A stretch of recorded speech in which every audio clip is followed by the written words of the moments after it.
Hi everyone. Welcome everyone to my channel. We'll start with part 6 today, okay, of the chapter 2, that is sexual reproduction in flowering plants under the unit 6 reproduction, okay.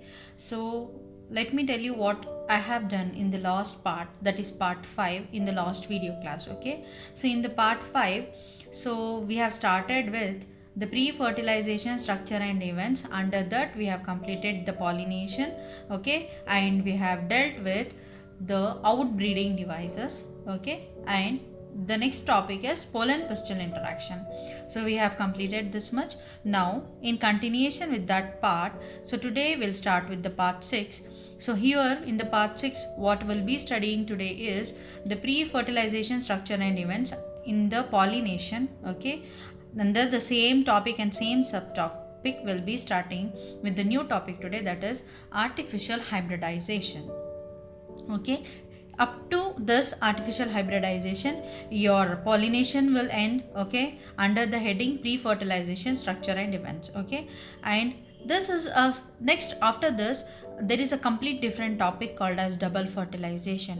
So we'll be dealing with these two topics, that is artificial hybridization and double fertilization. Let me start with what is artificial hybridization, okay. Here, if you remember in the last class, what I said is there is two type of pollination, or there are two types of pollen. One is compatible and another one is incompatible, okay. So pollen pistil interaction is a process by which the stigma will recognize the compatible or incompatible pollen, okay. If compatible pollen is there, then that pollination is good and it becomes compatible pollination, okay. If at all there is a problem, okay, in selection of a proper pollen, selection of a good quality pollen, then there will be incompatible pollination. So to avoid this incompatible pollination, okay, so and to get desired hybrids, even though there is incompatible pollination, there are some techniques which have been, okay, undertaken by the plant breeders, and these the devices, I mean the techniques are called as artificial hybridization. So a plant breeder can manipulate, okay, manipulate means he can change the pollen pistil interaction even in incompatible pollinations, okay. So to get a desired hybrids, why we are doing this? We are doing this to get the desired hybrid. Desired means the hybrid, the plant or the fruit of our quality, of our choice, okay. So we are doing this. So what is artificial hybridization? The definition for this is, it is a crop improvement program in which desired pollen grains are used for pollination, okay. What we are doing is, if we leave for the natural phenomena to happen, there is no proper this one by which I can say whatever the pollens have fallen on the stigma are of good quality. So there are chances, equally there are chances of incompatible pollen to come and fall on the stigma.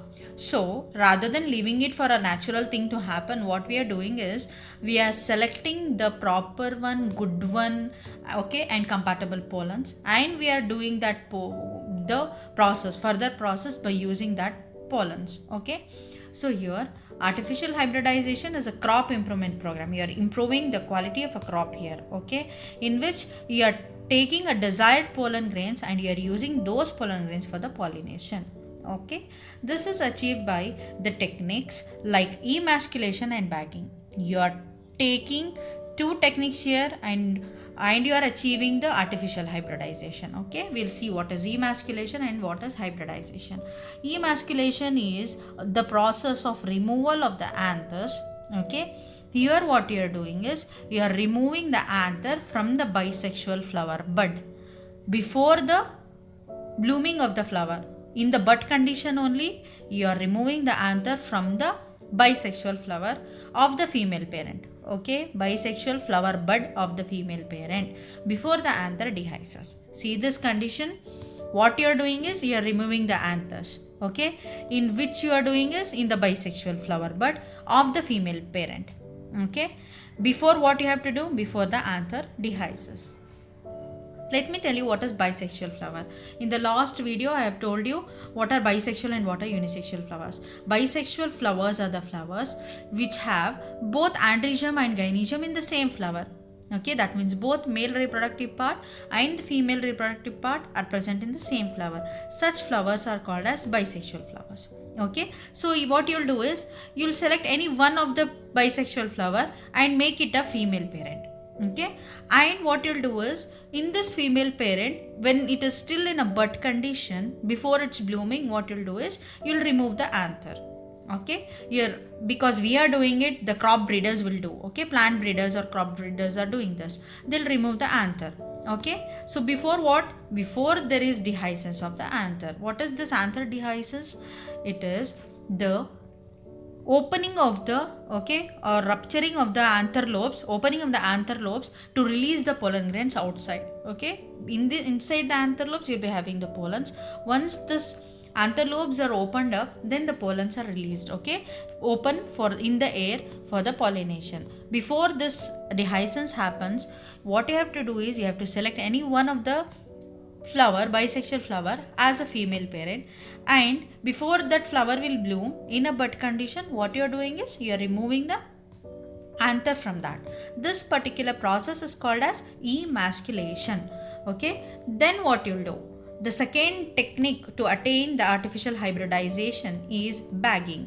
What is bagging? It is covering of the emasculated flowers with a suitable bag made of butter paper. Okay, once the flower is emasculated, once the flower, what flower we have talked in the emasculation, we have talked about the bisexual flower. Okay, so unisexual flower is exactly opposite to that. Okay, here what you will do is once you have emasculated, you have to cover that emasculated flower with a suitable bag made up of butter paper. You can see in the diagram how that after emasculation how it is covered. Okay, the cover by using a butter paper, how that emasculated flower is covered here. Then what happens? Why this is you are doing? You are doing this to prevent the contamination of that particular emasculated flower, okay, of its stigma with unwanted pollen. Okay, you don't want, once you have removed the anthers of its own, you don't want the further contamination by the unwanted or incompatible pollens. Okay, you are not allowing the unwanted or incompatible pollens to come and fall on the stigma, so thereby you are bagging the emasculated flower. Okay, you are avoiding the contamination. Then when stigma attains receptivity, once you have done with emasculation and once you have done with bagging, what you'll do is you'll wait for the receptivity time of the stigma.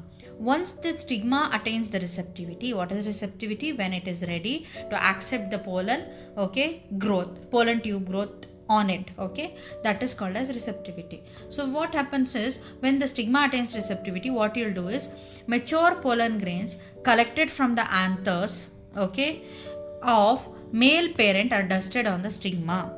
So what you'll do is you are dusting the pollen grains on the stigma of emasculated and bagged flower.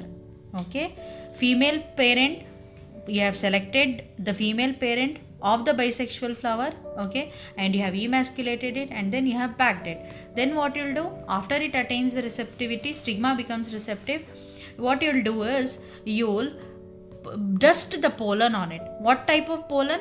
Pollen of your choice. Okay, and the parent from which, the flower from which you have removed the, you have collected the pollens of your desired characters, those flowers are called as male parent now.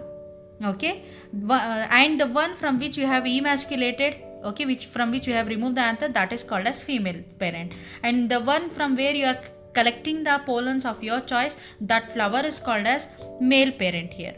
Okay, so you'll collect the pollens from the male parent and you are dusting on the stigma of emasculated and bagged female flower. Okay, when it attains the receptivity, when stigma will attains the receptivity. Okay, now this is about the bisexual flower.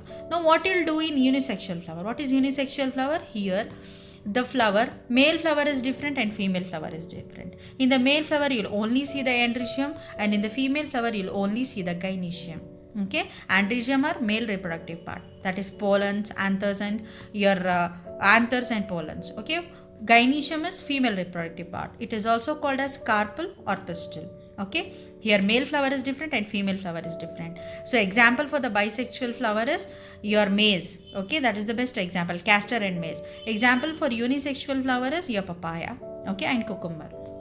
Know what you'll do in unisexual flowers. So what once bisexual flower, you have done emasculation, you have done bagging, then you have dusted the pollination. Then what you'll do is, then the flowers are again rebagged and allowed to develop the fruits.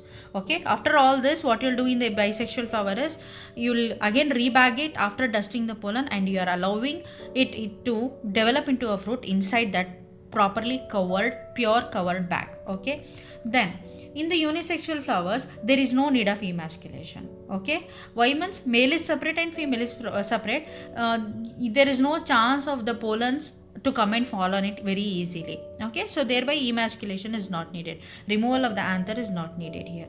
Directly you will go for bagging. When you will do the bagging here? When the stigma becomes receptive. Okay, directly pollination is carried out using the desired pollen. Okay, female flower buds. Okay, what you'll do here is, you'll select the female flower. Okay, and to the bud, before it blooms, then only you'll bag it. Are you getting? Before the flower opens, what you'll do is, when the stigma have become receptive, you'll dust the pollen of your desired characters. Okay, and then flower is repacked. Okay, this is the condition in the unisexual flower. Okay, I'll repeat it once again. What you'll do in the bisexual flower and what you'll do in the unisexual flower. There are two techniques. One is emasculation, another one is bagging. What you'll do in bisexual flower is, here the male and female reproductive parts are present in the same flower. Then what you'll do is, you'll select one of the flower, make it a female parent, and you'll remove the anther from that particular female parent. Okay, female flower bud. In a bud condition only you are doing. You can't do it once that flower is bloomed. In a bud condition you have to do both the process here. Okay, then what you'll do is, usually the emasculation is done in the budding condition or bud condition. Then you'll remove it. Okay, and then you'll bag it. Then after the stigma becomes receptive, you'll remove the bag, you'll dust the pollens of your desire, and again you'll rebag it for the formation of the fruit in case of bisexual flower. What you are doing in the unisexual flower is, you are not going for the emasculation here, as the male flower is different and female flower is different. You'll select the female flower here. Okay, in the bud condition you'll bag the female flower bud before the flower will open. Okay, then when the stigma becomes receptive, you'll open the bag of the female flower, and whatever the desired pollens you have collected, you'll dust on it, and then you'll again rebag the flower for the formation of the fruit. Okay, so this is the condition. So with this, here it completes the topic of artificial hybridization under pollination, under the topic called as pre-fertilization structure and events. Now we'll move on to the next topic, that is double fertilization. Here, what is double fertilization? After entering, so you have to remember all the classes what I have done. Okay, after entering one of the synergid, you can see in the diagram.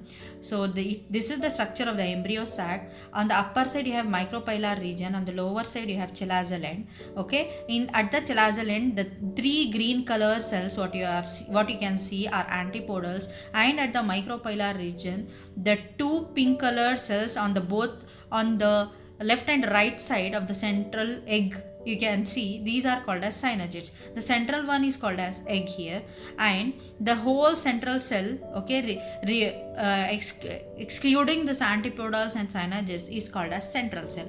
Inside the central cell you have a nuclei called as polar nuclei. Okay, so this is about the structure of the embryo sac.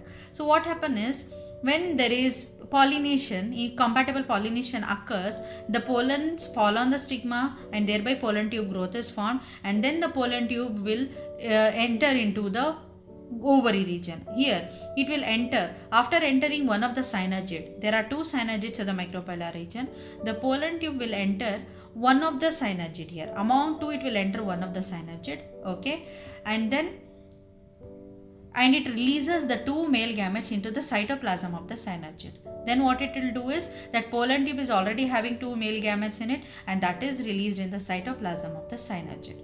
After that, what happens? So there are two male gametes now. In that, one male gamete will move towards the egg cell that is present at the center region in between the two synergids and then fuses with it.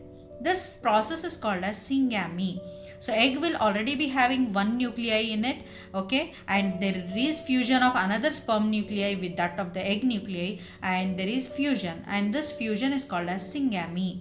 Okay, here two haploid nucleus is combining to give you a diploid cell here. This forms the zygote. Okay, this particular process is called as syngamy. Now what happens to the other male gamete which is present? The other male gamete move towards the polar nuclei. This is the nuclei of the central cell, okay, located in the central cell, and fuses with them to produce a diploid primary endosperm nucleus. Inside this polar nuclei, you are having two polar nuclei inside the central cell. These two polar nuclei will fuse with another one sperm nuclei and to form a triploid primary endosperm nucleus.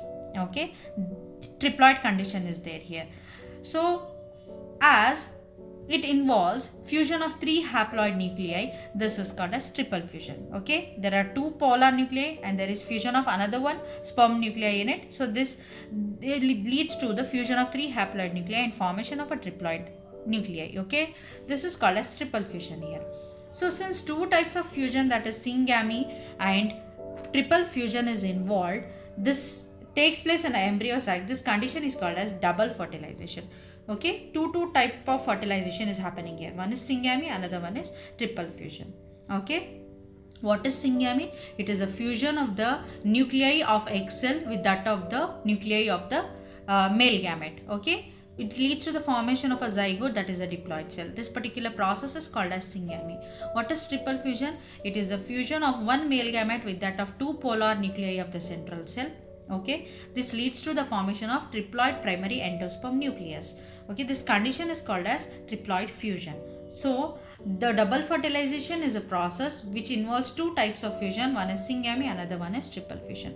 You can see in the diagram how there is primary endosperm nucleus is formed and it is triploid condition, and zygote is there in a diploid condition. And on the upper side you have degenerating synergids. Okay, on the lower side you have degenerating antipodal cells.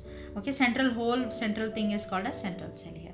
Now it is an event. What is an event? This double fertilization is an event which is very much unique to the angiosperm or the flowering plants. It is not seen in any other. It is very much unique to angiosperms. Okay, this condition is seen only in the flowering plants. Now the central cell, after triple fusion, it becomes primary endosperm cell here. Okay, first it was PEN, now it is becoming PEC. Okay, how the central cell is converting itself into a primary endosperm cell, and then it will develop into the endosperm.